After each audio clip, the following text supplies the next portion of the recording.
حضور پاک صلی اللہ علیہ وسلم نے ان 30 چیزوں سے مختلف مقامات پر پناہ مانگی ہے۔ نمبر 1، کمزوری اور ناتوائی سے۔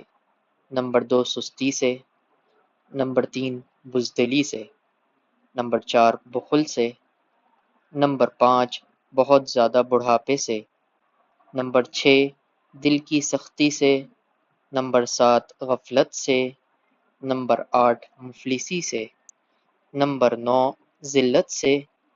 نمبر 10، مسکنت سے۔ نمبر 11، فقر سے۔ نمبر 12، کفر سے۔ نمبر 13، شرک سے۔ نمبر 14، فسق و فجور سے۔ نمبر 15، آپس کے اختلاف سے۔ نمبر 16، نفاق سے۔ نمبر 17، نام و نمود سے۔ نمبر 18،